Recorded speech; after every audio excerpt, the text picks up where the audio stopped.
Action News for Kids reporter Karen Schneiderman takes it seriously. Here she is with today's edition of Just for Fun. Thanks, John. First, I've got this week's review, which is on the new movie Fast Break, starring Gabriel Kaplan from television's Welcome Back, Kotter. He plays David Green, a basketball coach in Brooklyn, New York. He's content until he gets a chance to get some extra money by going to Cadwallader University and helping them beat Nevada State University in basketball competition. The deal is he can bring 4 of his players from the Brooklyn team and choose the rest of them from the players at Cadwallader. So against his wife's wishes, he leaves Brooklyn with 4 players.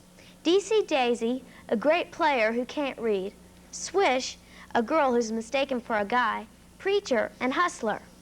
They get to Cadwallader and choose a huge fellow named Bull.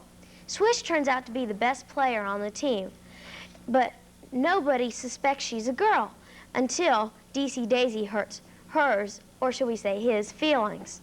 Practicing is important in the game, and when they play against Nevada State, who wins? You'll have to see Fast Break to find out. I like the movie. I thought it was very funny, and you probably will too. Fast Break has been rated PG, which stands for parental guidance, which means it should really be up to your parents whether or not you see it. Well, the circus comes to town next weekend, and that means elephants and acrobats and, of course, the clowns. One of the clowns, Dave Carline, who used to be a lawyer in California, stopped by our studios this week to give me some first-hand tips on what it takes to be a clown. First, Dave, whose clown name is Zachary, put the white makeup on my face, which every clown uses. I had to stay very still because the makeup would crack and smear. Then, Zachary put the red coloring on, giving me a big red smile, so I could be a happy clown. The whole time I was doing this, Zachary was entertaining our crew, so it was hard not to laugh. No clown is complete without a big red rubber nose, and I also got a bright orange floppy wig. Then, Zachary added a couple special touches of his own. Thank you, Zachary. Oh, look, a clown. It's a clown. Clown, yes. Zachary, how long have you been a clown with Ringling Brothers and Barn Bailey Circus? Oh, about 3 years. 3 years.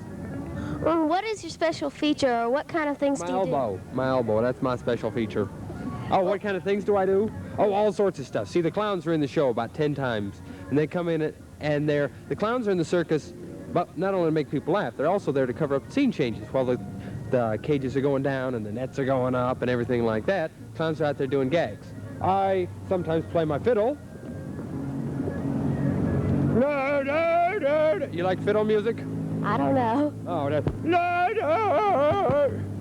Chicken in the Straw. That's one of my favorite. Oh. How did you learn to become a clown? Ringling Brothers Barnum and Bailey Circus has a clown college down at their winter quarters in Venice, Florida. And I applied in 1976. About 4,000 people apply a year, and only 50 get in, and only 25 of those get contracts with the circus, and I was one of the lucky ones. And in clown college, you start learning. You learn how to sew and how to juggle and do lots of things like that, and then you practice them and develop them as you think you'll need them. I learned how to sew. I sewed this. Look at this. I sewed this. Isn't that beautiful? And you learn makeup, and you watch movies, and you learn how to do gags, of course. And then once you get on the show, if you're lucky enough to get on the show, then you just keep working on it and try and develop as you go along. You can keep learning every day. About how often do you do a show? About 10 to 13 weeks. When we're here in West Virginia, we'll be doing about 10 shows a week. 10 to 13 shows a week, excuse me. We do 4 shows in Charleston on the 3rd and 4th, and then 6 shows in Huntington on the 6th, 7th, and 8th. And some places we'll do as many as 13 shows a week. Where did you get all these gags and big screwdriver and all those things? Did the circus give them to you? Well, one of the things you learn in clown school is how to sew. So I sewed my own cape so I can fly. And then you learn how to build props in case anything needs fixing. Got to screw those three just to Ow, who hit me? It's dangerous around here. Thank you, Zachary. This is Karen Schneiderman for Action News for Kids.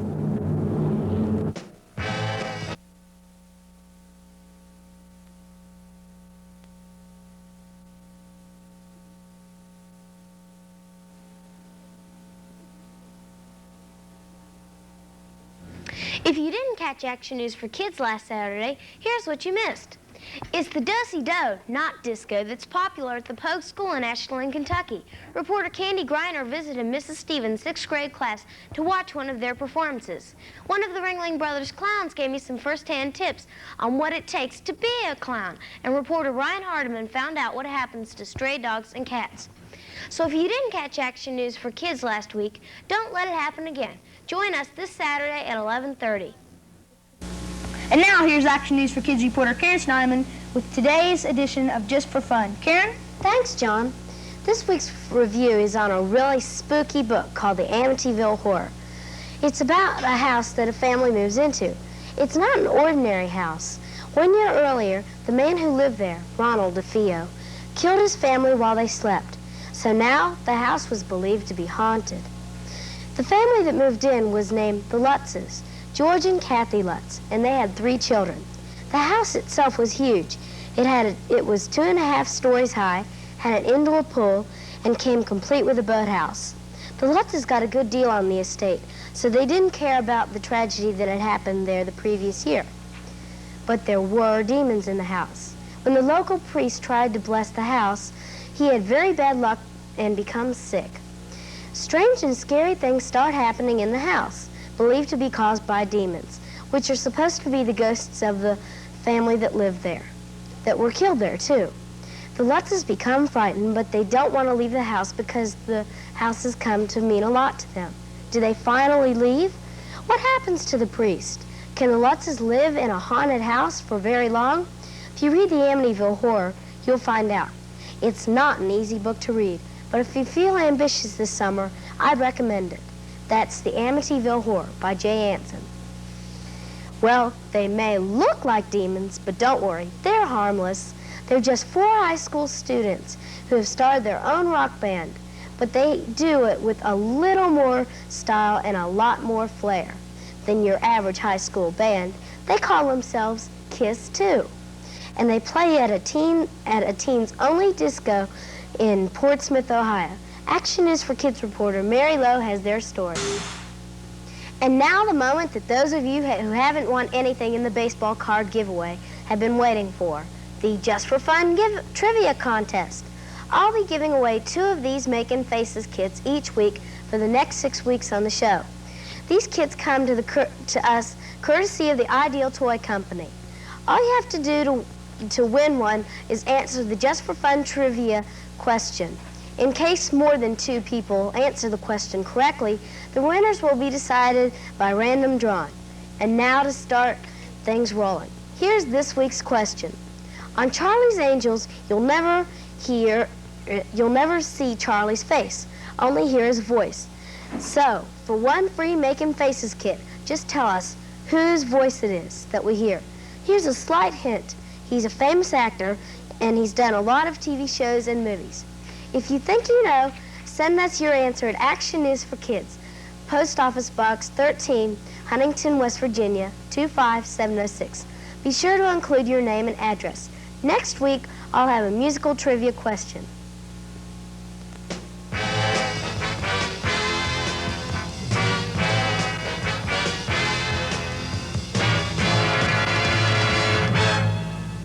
Time now for today's edition of Just for Fun. And here's Action News for Kids reporter Karen Schneiderman. Karen? Thanks, John. In a minute, we'll attend the opening of the world's only Coca-Cola museum. But first, this week's review, which is on a really, really good book.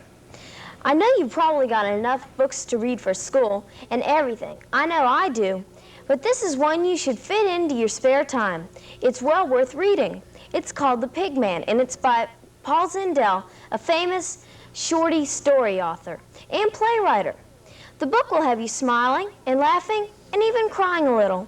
The Pig Man starts out with 2 teenage sophomores, Lorraine Jensen and John Conlon. They're making prank phone calls when they notice the name Angelo Pignati in the phone book, and call him. Lorraine tells Mr. Pignati they are calling from a charity and ask for a donation. The old man befriends him and invites him to come over. They do, and thus becomes a warm and solid friendship between the 2 kids and old Mr. Pignati, who earns the nickname the Pig Man. Lorraine and John confess that they're not working with the charity, and the pigman doesn't mind but that they try to play a trick on him. And he is lonely and enjoys their company. In fact, he takes them on trips to the zoo and shopping. But in the middle of it all, something happens to the pigman that changes John and Lorraine's life forever. You'll have to read The Pigman by Paul Zindel to find out just what does happen. The book should be available in your school library. And like I said, it's a very, very good book and well worth reading. And now, from Just for Fun correspondent Fred Anderson in California, the opening of the world's only museum dedicated to a soda pop. In Los Angeles County over the years, but here in North Hollywood, we have one now that's claiming to be the real thing. This is the Ashland J.C.'s haunted house. It sure looks scary, doesn't it? Are you brave enough to go inside? And am I brave enough to go inside? Well, as a reporter, it really is my job to go inside, but I don't really want to. So I'm going to stall for a few minutes and ask Bill Leach, the J.C.'s president, a few questions about it. Bill, who thought of the idea of the haunted house? Well, the concept of the haunted house has been around about 10 years, but I'm not sure where it was originally founded, what city. But our first chairman was Charlie Frazier, and he's a past president of the Ashland J.C.'s. All right, well, where's the money going to? We use the money from the haunted house, which is our largest project during the year, and we use it for the various projects that we run during the year, which don't generate any money. That's how we reinvest the money back in the community. Oh, well, what time will the J.C.'s haunted house be open? Nightly it opens at 7 o'clock and generally closes around 11. And how much does it cost to see it? $1.25 a person. Was the house an abandoned house and that's why you bought it? Well, there's several different theories about this particular house. We do like to find a house that's suitable for the haunted house project that we run, and yes, we think it was haunted. Ooh, well, can you tell me something? Are those people in there, or are those really people in there dressed like monsters, or are they just there to make a scary effect? I think that's enough stalling. I think you'll best be able to tell by going through yourself. Will you go with me? Yeah.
Too, Bill. Thanks a lot. Bill? Bill! What is the Scoutorama? It's a gathering of all kinds of scouts, Boy Scouts and Girl Scouts and campfire people, I guess you could call them that. And they get together and they do different kinds of arts and things like that. Where does the money collected go to? Some of it goes to the troop, and I don't know what they do with the rest of it. About how many scouts will be participating? What areas do they come from? They come from all over Huntington, and I guess about around 100. I don't know. What kind of exhibits are going to be there? Well, we're doing paper folding, and let's see, there's baking and all different kinds of crafts. Pam, is this attraction something that could get people interested in scouting? Yeah. What do you like about scouting? Well, going camping and making things like we're doing now. What are you making? I'm making a clapper when it's finished. See, it goes like this. Well, see, and it claps. Could you show me how to make something? First you fold it like this. You fold down one corner, and then you fold down the other corner the same way. And then you fold it so the point here goes down. Then you fold this side in. Then you fold the other side in. Then you fold this side up.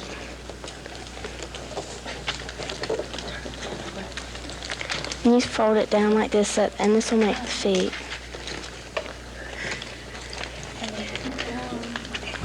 Then you fold it over like this.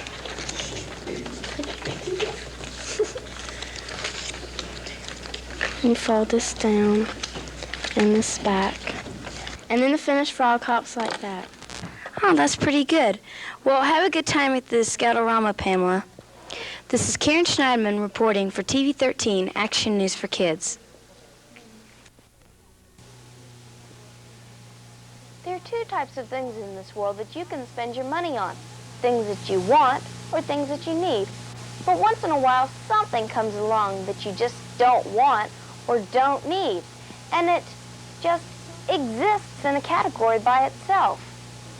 For example, remember the pet rock fad a couple years ago? Some clever man put ordinary rocks in attractive boxes and sold them for $5 as pet rocks. They came with a breeding manual and a list of tricks you could supposedly teach them to do.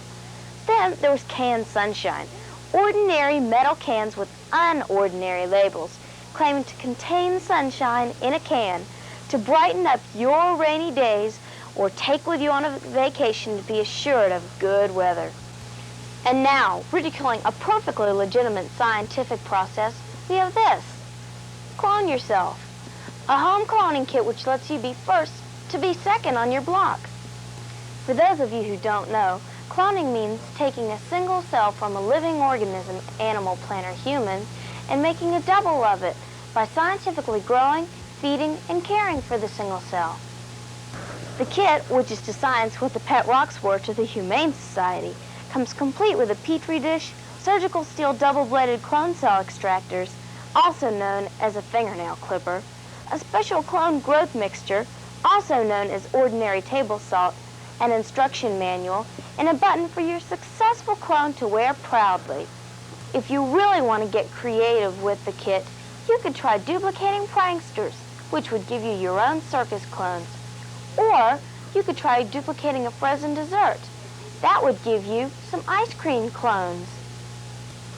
But even if you follow the kit's directions carefully, which includes things like saying wugga wugga wugga over the dish, you won't really be able to clone anything.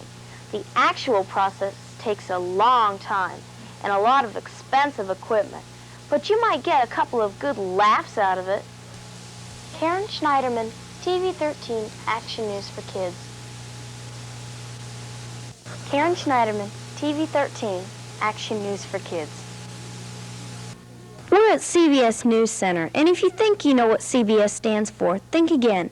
In this case, it stands for the Cox Broadcasting Service, for the kids at Cox Landing Junior High School, who produce their own television news program. Mrs. Musa, what do you want to accomplish with this class? It's very difficult to accomplish a lot of different things with a class like this because we're all spread out in different ways, going helter-skelter here and there, trying to accomplish a lot of different things individually. But mostly it's self-confidence, trying to get these students to know when it is to stand up and to tell other people what they want them to know and to get it across to them. They interview each other. They find interesting things in the newspaper, and then they review the articles and put it over television. What goes into the preparation of the news show? Many of us get here at 7:15 in the morning, even though the news show doesn't go on until 7:15. We try to get the cameras set up. There are 2 cameras, and each camera has a particular student that runs it. He sets the focus, sets the distance, and knows which side of the room he's supposed to be on. We also have the lights then set up properly so we don't get shadows, hopefully. And then the sound system comes along, and one of the girls sets up the sound, making sure the microphones are working. When we check the rest of the equipment, then the rest of the students come in and write up their newspaper articles. Many of them have world news, school news, lunch menu, things like that, weather. Sports is a big item because they want to know who won or lost the game last night. And they write these up, give carbon copies then to the director so he knows when to switch the cameras. And there's a lot of preparation that goes into it. Many times it takes as much as 3 hours to put on a 15, 20-minute show. John, as the director of the show, what kind of responsibilities do you have? Well, the responsibilities of making sure everything runs right and where people go when they go on the camera and on the air, running all the VTRs and all the equipment we have, and just making sure everything goes smoothly. What was the thing that that really appealed to you for why you wanted to take the course?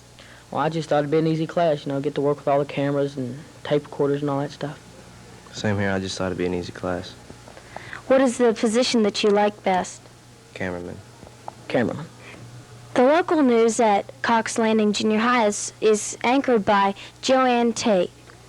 Joanne, what do you have to do to find the news for the local news? Whenever I come in the morning, I get out the newspaper and I turn to the tri-state scenes and then I pick out the most important one. The world news is anchored by Brenda Clark. Brenda, do you enjoy doing the world news? Yes, it gives me an idea of what's going on in the world. What's the hardest part? Really pronouncing all the long words of people's names and places. So if the students miss the network TV news, they still have their own news they can watch. At Cox Landing Junior High School, this is Karen Schneiderman. I'm Janet Blankenship Weather. I'm Joanne Tate, Local News. I'm Valerie Gibbs, School Announcements. I'm Carlos Maynard, World News. I'm Brenda Clark, World News. I'm Cindy Bonham, Special Events. I'm Mike Spurlock, Lights. I'm Mary Rice, Sound. I'm John Sang, Floor Manager. I'm Doug Cotton, Camera 1. I'm Joey Wilson, Camera 2. TV 13, Action News for Kids. The Olympic athletes use them, the pros use them, and now people in the tri-state area can use them. They're scientific fitness machines designed to help heal injuries. The machines are part of the program at the Sports Medicine Center in Huntington. Joanne Potter, a trainer at the center, told me what the program consists of. It's designed mainly to help people that have injuries, not basically sports injuries, almost anything. You could be walking down the street and twist your ankle, or you could be playing tennis and hurt your knee. Just about anybody who has an injury, we try to help. As a trainer, what's your job? My job is to help these people, to guide them, to show them what to do, make sure they're doing their exercises right, tell them exactly how to do them, and keep in touch with them to make sure that they're getting better along the way. One of the people that Joanne has to look after at the program is Scott Gerald of Huntington High School. Scott, what did you do to your leg? I dislocated my knee, and it messed it up pretty bad on the inside. What is this exercise that you're doing for your leg? What does it do for you? It strengthens it right around the knee so that my kneecap won't come out again. It's called isometric extension holds. And I have to do it for a minute, and then I get to relax for 30 seconds, and then do it again. What did you do last time you had an injury? To make it better, all I did was maybe put an ice pack on it or something like that and go sleep. Do you think this is better than what you did last time? Yeah, it's strengthening the muscles and holding it all together better, and I can see the better results. Okay, Joanne, now you got me strapped into this. What would it do for me? After we get done rehabilitating you from your injury, we're going to put you on this machine, and it'll test the strength and the power and the endurance of your muscles. Karen, all the work you're doing over there on that machine registers right here on this graph.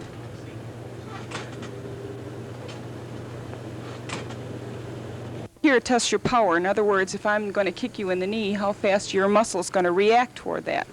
And your front part of your leg is pushing 30 foot-pounds, and the back part of your leg is pushing 20 foot-pounds. Well, what does all that mean then? That means you got pretty good legs for a person of your age. For someone with good, strong legs my size and age, this still isn't as easy as it looks. Karen Schneiderman reporting for TV 13 Action News for Kids.